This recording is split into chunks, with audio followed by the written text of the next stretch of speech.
ಶುದ್ಧ ಸುಳ್ಳು. ಬಾಯಿ ಬಿಟ್ಟರೆ ಸುಳ್ಳು ಹೇಳುವ ಸಿದ್ದರಾಮಯ್ಯ ಸರ್ಕಾರ. ಬಡವರ ಅಕ್ಕಿಗೂ ದುಡ್ಡಿಲ್ಲದೆ ಸರ್ಕಾರದ ಬೊಕ್ಕಸ ಖಾಲಿ ಮಾಡಿಕೊಂಡು ಇದೀಗ ಕೇಂದ್ರ ಸರ್ಕಾರದ ಮೇಲೆ ಗೂಬೆ ಕೂರಿಸ್ತಾ ಇದೆ. ಅಕ್ಕಿ ಖರೀದಿಗೆ ಹಿಂದೇಟು, ಸುಖಾಸುಮ್ಮನೆ ಆರೋಪ.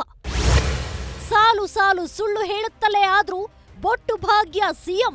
ಕುಣಿಲಾರದವನಿಗೆ ನೆಲಾಡೊಂಕು ಅಂತಾರೆ ಅಲ್ಲ, ಹಾಗೆ ಮೈಯೆಲ್ಲ ಭ್ರಷ್ಟಾಚಾರದಲ್ಲಿ ಮುಳುಗಿಸಿಕೊಂಡು ಇದೀಗ ಕೇಂದ್ರ ಸರ್ಕಾರದತ್ತ ಬೊಟ್ಟು ತೋರಿಸೋದು ಕಾಂಗ್ರೆಸ್ ಸರ್ಕಾರದ ಮತ್ತೊಂದು ಬೊಟ್ಟು ಭಾಗ್ಯವಾಗಿದೆ.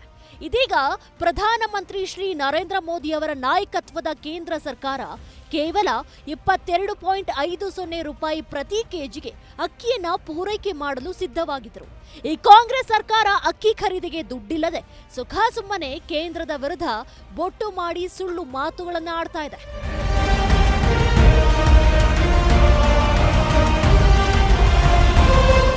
ನೋಡಿ, ನೀವೇ ನೋಡಿ, ದಿನ ಬೆಳಗ್ಗೆ ಆದ್ರೆ ಒಂದಲ್ಲ ಒಂದು ಸಮಸ್ಯೆ. ಬಡ ಜನ ಅಕ್ಕಿ ತೆಗೆದುಕೊಳ್ಳೋಕೆ ಎಷ್ಟು ಕಷ್ಟಪಡಬೇಕು ನೀವೇ ನೋಡಿ. 3 ತಿಂಗಳಿಂದ ಅನ್ನಭಾಗ್ಯದ ಹಣ ಸ್ಥಗಿತ.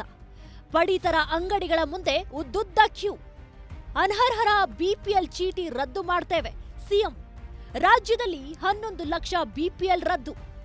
ಅನ್ನಭಾಗ್ಯ ಹಣಕ್ಕೆ 3 ತಿಂಗಳಿಂದ ಗ್ರಹಣ. ಪ್ರತಿದಿನ ಹೀಗೆ ಸಾಲು ಸಾಲು ಸುದ್ದಿಗಳು ಬರ್ತಿವೆ. ಆದ್ರೂ ಕೂಡ ರಾಜ್ಯ ಸರ್ಕಾರ ಮಾತ್ರ ಸುಖಾಸುಮ್ಮನೆ ಕೇಂದ್ರಕ್ಕೆ ಗುಮ್ಮಲು ಬಂದು ತೇಪೆ ಹಚ್ಚಿಕೊಳ್ತಿದೆ.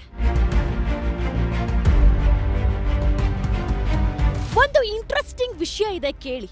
ರಾಜ್ಯದ ಆಹಾರ ಮತ್ತು ನಾಗರಿಕ ಸರಬರಾಜು ಸಚಿವರಾದ ಶ್ರೀ ಕೆ.ಎಚ್. ಮುನಿಯಪ್ಪನವರು 2024ರಲ್ಲಿ ದೆಹಲಿಗೆ ಭೇಟಿ ನೀಡಿ ಅಕ್ಕಿ ಮಾರಾಟದ ಬಗ್ಗೆ ಚರ್ಚಿಸಿ ದೆಹಲಿ ಮತ್ತು ಬೆಂಗಳೂರಿನಲ್ಲಿ ಪತ್ರಿಕಾಗೋಷ್ಠಿಯಲ್ಲಿ ಕೇಂದ್ರ ಸರ್ಕಾರ ರಾಜ್ಯದ ಜನರಿಗೆ ಅಕ್ಕಿ ಸರಬರಾಜು ಮಾಡಲು ಸಿದ್ಧವಿದೆ ಎಂದು ಭರವಸೆ ನೀಡಿದೆ ಎಂದು ಹೇಳಿದರು.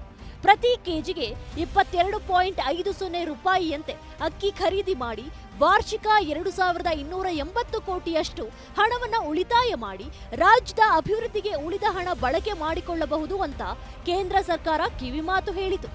ಆದರೆ ಇದು ಕಾಂಗ್ರೆಸ್ಗೆ ದುಸ್ವಪ್ನವಾಗಿ ಬಿಡ್ತು. ಹೀಗಾಗಿಯೇ ಸಿದ್ದರಾಮಯ್ಯ ಅಕ್ಕಿ ಖರೀದಿಗೆ ಅನುಮತಿ ನೀಡಿಲ್ಲ ಅಂತ ಮುನಿಯಪ್ಪ ಹೇಳಿದ್ದಾರೆ. ಇವೆಲ್ಲ ನೋಡಿದ ಬಳಿಕ ಏನ್ ಹೇಳ್ಬೇಕು ಅಂತ ನೀವೇ ಒಂದ್ಸಾರಿ ಯೋಚನೆ ಮಾಡಿ.